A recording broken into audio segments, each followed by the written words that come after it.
What's up, everybody? And today we are going over some more Ukraine-Russia information about what's going on, what's happening, and any updates that are happening. There are updates, some big ones, some small ones, but I thought it was important to get these all out for you. I want to do a question a day. I have to get something off my chest. Something really weird has literally just happened. Completely off topic, guys. If you're a fan of the channel, you know I covered a lot of horror stuff. Super off topic, right? You guys know this is really weird, but I really want to tell you guys, right? You guys know I live in a bus, right? I live in a school bus. We travel the country. We do this for many different reasons, but ultimately we enjoy this nomadic lifestyle, and we think that it's a good way of planning in the future when you are living in an unstable world, right? Anyway, we've been on this beach in Texas for like 2 weeks. We're leaving in a couple of days. And some new friends appeared. Some new friends in a bus. Super nice people. Really nice. But they had some weirdo following them. Like, legit weirdo follow. Like, someone in the 70s. Super, 80s creep vibes. You know, you watch the 80s documentaries and they're, golden, glasses and, the mustache. 80s, creep vibes. I probably shouldn't be saying this online, but whatever. Anyway, he came talking to me. Instant weird vibes. Not a vibe. Weird creep vibes. He gave me his card. I'm going to blank out his name on the card. Guys, look at this. He said... And let me rephrase this. Well, at first, I looked at it and I was like, "Weird, interesting, okay." And he said, "That's my mask." And now I feel like I'm going to get murdered. Because I feel like I'm going to wake up. And this dude in this mask is going to be at the end of my bed. And it is so creepy. So creepy. Who does that? Who does that? If you're watching this video, creepy man, please don't murder me. Please don't murder me. I just want to live a happy life. I don't want to see this. I don't want to see your mask. I don't want you to see your mask. That is super creepy. So, guys, if I get murdered, which I don't think I will, I have my commando dagger, guys. I've legit got my commando dagger with me. If I go missing, look out for a dude with this mask, okay? Anyway, I won't go into the full story of it, but it was really creepy. And we'll get on to the main thing about the Ukraine-Russia thing. I'm just really creeped out. And it's do you know when something's on your mind and you have to tell someone? Steph went out with the kids to the store, and I'm on my own in the bus. So I had to tell someone. Am I living in a real-life SCP right now? I don't know. Am I in, a horror film right now? I don't know. I feel like I'd be pretty good in a horror film, though. No one in my bus, is there?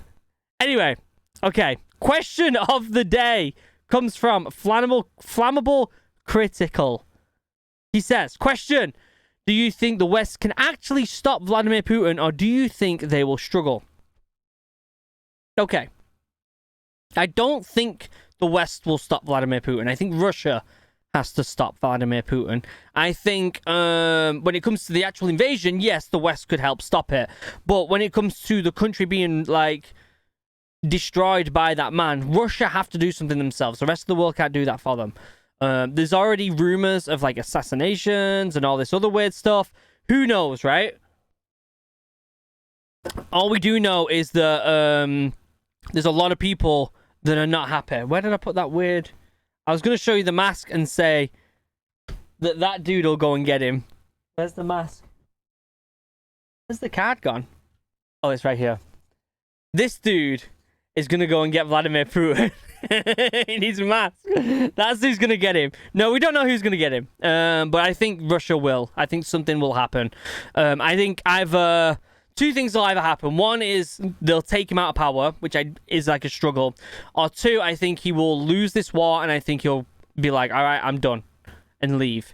Or he might go crazy and full, nuke. But hopefully not. Your guess is as good as mine. I know I'm a Royal Marines commando, or was a Royal Marines commando, right? I got the commando dagger and the green beret and all that lot, but I still don't know the intricacies of politics. That's something that I don't really have that much knowledge about. I hate politics. Politics sucks. Inevitably, politics is what leads war, so I do have to understand a little bit of it. But when it comes to Russian politics and how Vladimir Putin's going to be leaving, because he will end up having to go. This whole shabogle with Ukraine, he's gone. He's gone. So I have no idea. I just gotta hope that he gets out soon. Let's look at the usual... Oh, if you want your question answered, leave it in the comment section down below, and I'll certainly get to that. If you want good updates, the best place where I've seen them, again, I've said this many times, the BBC do a great summary. And I've said many times why, let me pull it up, why I use this BBC page is because I see the most consistent headlines across the political spectrum. It's not often you see that, but on this I see the most consistent, so I'm going to presume that it's the most unbiased news I can find right now, unless you've got better sources, so let me know in the comment section, okay? But let's go over the summary. Ukraine resilience is causing Russia to more adequately assess the situation of the war in Ukraine, negotiators say. Yeah, so basically all this is saying is that Russia didn't expect it to be this difficult. They didn't. They thought they were going to flatten the country or they were going to be welcomed with open arms, and they wasn't. So that's them being like, oh, well, we got to reassess the situation. There's no surprise there. That's kind of been the headline for the past, week, I would say. Podolak, I don't know how to say his name. An aide to President Zelensky says the change has helped encourage a dialogue between the two sides. I think that's good that there's a dialogue between the two sides, but Russia still needs to be held accountable for the amount of civilians they've killed, because it's a disgrace. It's a war crime, it is. And don't get me wrong, I'm not saying that, here in the US we're innocent or whatever, right? The US has done some nasty things, the UK has done some horrible things, but we can only go off, if we're going to try and make the world a better place, we can only go off what's happening right now, right? And that's to stop this. And Russia needs to be stopped. They do. But any decision on a peace agreement will be made between the Ukraine and Russia leaders. Wait, but is this two bullet points but one sentence? Says the changes help encourage a dialogue between the two sides, but any decision on a peace agreement will be made between Ukraine and Russia leaders, he tells BBC. So, yeah, I don't know if we might be able to read the main kind of article on that. I don't know whether he's saying that NATO and the West won't be able to intervene with them conversations and ultimately make peace between the two countries. But we can certainly guess that the only way this is going to stop is if Russia and Ukraine talk it out, which they have been doing for the past week and a half now, and they've not come to any really agreement. So Ukraine actually doing better than Russia thought, yeah, I get it. It kind of goes into their hand, right? How much it'll help, I don't know, because I feel like Russia are too stubborn to kind of give in, if I'm honest with you. They'll look a shambles, so I don't know whether they'll do that. In Kiev, 8 people are reported dead in shelling on a residential area and shopping centre. Of course, that's really sad and unbelievable. But they've been killing civvies. I wonder how many. I wonder what the full toll of civilians killed is now, because it's a disgrace. The mayor of Kiev announced there's a curfew in the city from this evening until 7 local time on Wednesday. Okay, so I'm recording this on Monday at 4:20. Right, 4:20 at 4:20 on Monday, and that's Central Time US. Right. That's a long curfew, and I said this during the last curfew. If they're going to put this into place, let's hope that they've got the humanitarian aspect down and squared away before they put this in place. Let's hope the people who are staying indoors have water, have food, have survival needs, have blankets if they haven't got electric for heating. All these things that they need to survive, let's hope they've got, because otherwise, locking them down is just going to make things even more dire for the civilians, which really sucks.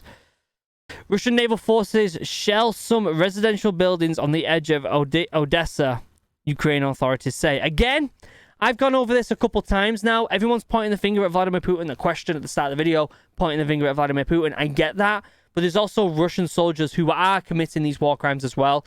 And they need to be held accountable because it's a disgrace. Ukraine ignores Russia's demand. It gives up the city of Mariupol, saying there is no question of any surrender. Of course they're not going to surrender. It wouldn't surprise me if Ukraine fighting to the last man. And good on them. Good on them for doing it. But any question about surrender, I don't see Ukraine doing that at all. Ukraine has some tough cookies out there. They really are. Ukraine's president has accused Russia of war crimes in Mariupol. Their heavy fighting has now reached the city centre. Ugh.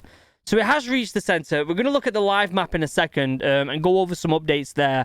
But we do know that Russia have committed war crimes, right? And I know there's a lot of people who are like, oh, but these people have done war crimes and these people have done war crimes. Again, we can only go off, we're going to make the world a better place, we can only go off what's happening right now and hold the people that are doing the war crimes right now accountable, and then hopefully hold everyone else accountable no matter where they're from here on out, right? The world's changed because of this invasion. The world has changed. Russia needs to be held accountable. This just pops up, this what's the latest? This might be kind of saying a lot of the same stuff. Ukraine resistance to Russian forces. Yeah, okay, same stuff. It'll never bow to the ultimatums of Russia. Russia forced shelling on the city. Yeah, so this is the same stuff. Again, the surrender Mariupol is not happening in the capital Kiev. 8 people died. An editor of pro-Kremlin newspaper Komsomolskaya Pravda says their website was hacked after it published an article saying 9,861 Russian servicemen had died. So we're seeing a lot of hacking as well. I've seen that online. There's a lot of things happening in the country of Russia right now that are consequential because of the war. We're seeing companies pull out of the country. We're seeing Russia try and take actions. If you've noticed about the airport thing, about them stealing planes, we've noticed that there's people hacking a lot of stuff in Russia, including like charging stations for electric cars and stuff like that. There's a lot of hacking going on, and there's a lot of work by a lot of people to try and punish Russia for what they're doing. Again, I think the restrictions are good, but there's only so far you can get with restrictions until more important, more harder things need to be taking place, because Russia are just gonna be like, yeah, it's fine, whatever. They don't really, it seems like Putin doesn't really care about anyone lower than his status, which is pretty much everyone in the country. He only cares about himself. That's what it seems like. US ambassador summoned over Biden's remarks. Russian foreign minister has summoned the US ambassador John Sullivan into protest about recent statements by President Biden, who labeled President Putin as a war criminal over the conflict in Ukraine. In a statement, the ministry said the comments were unworthy of a statesman of such a high rank and pushed Russian-American relations to breaking points. Hostile actions taken towards Russia would receive a decisive and firm response, it warned. The State Department confirmed that the meeting between Sullivan and the Russian officials took place, adding that Sullivan demanded the US citizens in custody be given access to consular service. Interesting. The department says that one US citizen, basketball player Brittany Greener, has still not been given access to consular service after being detained for possession of a vape cartridge in last month. Interesting. Speaking to reporters on Monday, State Department spokesman Ned Price said it is awfully rich of Russia to speak about inappropriate comments when the same country is engaged in mass slaughter. This is going to be interesting because obviously, if they start pissing about with the US ambassador, then we already know that the relationship between Russia and the US is on the breaking point. We already know that. Makes me wonder how far it's going to go before anything worse happens, right? We don't want a World War III. We're on the brink of it, guys. It's hard to kind of talk about. We are on the brink of a World War III. I don't know whether it's going to happen. Nobody really knows what's going to happen apart from, the major players in the game. And unfortunately, they're the people that won't really see any repercussions of a World War III, which breaks my heart. The EU sanction package looks unlikely this week, so they're going to be putting more sanctions together. Russian troops detain Ukrainian officials. Did Russia just admit to 10,000 deaths? It's a lot of deaths. Biden and European leaders discuss Ukraine support. Wedding photographer captures Mariupol terrible reality. Sheesh. Russia quits talks with Japan on peace treaty. Interesting. They're just not helping themselves, are they? They're not helping themselves. How many people have been killed since Russia invaded Ukraine? BBC Russian service has put together a list of 557 confirmed Russian fatalities. Let me go back. Ukraine military sources say that so far there are as many as 15,000 Russian soldiers that have been killed, though this figure may include injured as well as dead. Russia have not given a figure for its losses since 2nd of March, when it said 498 had been killed. The most recent US military intelligence estimates, quoted by the New York Times, puts figure around 7,000. Sheesh. 1,300 Ukrainian soldiers. 115 children have been killed in the conflict, 140 wounded. 925 civilians had been killed and 1,496 injured. Oh my god. However, authorities in the city of Mariupol estimate that 2,500 people have died in the city alone. Wow. Wow. Heartbreaking. Absolutely heartbreaking. Let's look at the map. Let's look at the map. And there's a few interesting updates here, right? Look at Kiev. From the last time we did a video, they're making a little bit of progress down here at this bottom part. I think this is major for them. But for the most part, Kiev is looking very similar to what it was a few days ago. We can very easily see that the city's been overrun. This is definitely got a little bit more packed out. We can easily say that. Obviously, we've got the spurts going on. But nothing that much has happened up here, like ground-wise, compared to what it was. This has got a little bit thicker. But look at down here. Look at this. There was a lot of spurts down here, but look at the ground they've taken here. Obviously, a lot of this is what they've already been taking, but my god, they've got all of the southern coast pretty much. All the way up here. All taken. Which is nuts. Absolutely nuts. Look at that. That is a big chunk of Ukraine now taken. And again, there's little spurts here and there. It looks like they've really kind of had a not a ceasefire, because there's definitely still people being killed.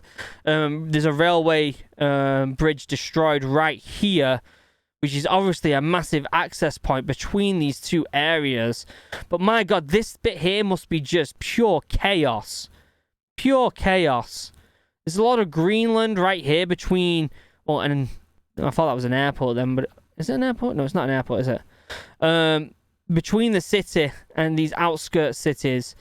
But it looks like, if I had a guess, there's probably a lot of tank fighting happening around here.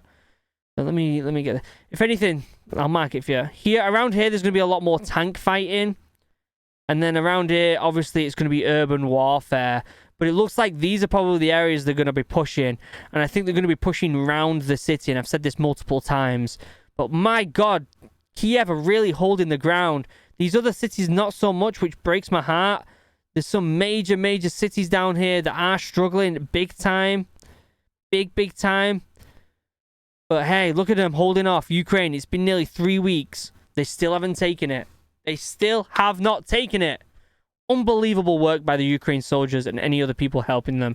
It really is. Wait, what's this? Environment Ministry of Ukraine. Significant concentrations of ammonia is still in the air after leak at... Okay, I was worried for a second there was going to be... It was like a notification for chemical warfare there. We have to be careful of that as well, because Russia are definitely capable of that. But look, they haven't gained as much ground as you would expect in 3 weeks. We're talking Russia here. They haven't gained... They're still gaining ground. People in the last video were like, no, Russia are not... They've not stopped. They're still going. I get that. Nowhere near at the pace they thought they were going to. And they're taking a lot of casualties. If... My thought... This is my thought. If I was going to predict anything... If it was going to go down the way of Russia taking Ukraine, I think it starts at Kiev. Once Kiev collapses, I think the rest of the country collapses. If it's the other way, if Ukraine hold them off, I think it's because they keep Kiev. I really do, because Kiev is the center. This comes for everything, right? If they keep Kiev, if they're able to keep some of this ground in the southern part open so they can get resources still in there, Kiev keeps Ukraine alive. That's the way I see it. That's the way I see it. But again, as with any of these videos, it can go any way. Russia are obviously still doing the dirt, still pointing fingers at people that they shouldn't be. And we're just going to have to wait and see again. Wait for more updates, and hopefully there's some more peace talks coming along. I'm going to keep these videos going because I know there's a lot of people that rely on them. I've been messaged about that. If you're out there in Europe, if you're in Ukraine or any surrounding countries, please be safe. Look after yourself. Make sure you're kissing your family. Make sure you have a good plan B in action if you have to. All these surrounding countries, Poland, all these different countries, Belarus, well, Belarus are helping them, but Latvia, Lithuania, all these different countries around the area, make sure you've got a plan B. You never know, do you? You just never know. So be careful, guys, okay? Other than that, members, you're beautiful, you're amazing. I love you. I couldn't do this without you. Honestly, I couldn't make videos every single day. These videos without these beautiful people. So thank you for supporting the channel as much as you do. Genuinely, genuinely appreciate it. Other than that, I will see you in the next video. I love you all. Have a wonderful day. Goodbye.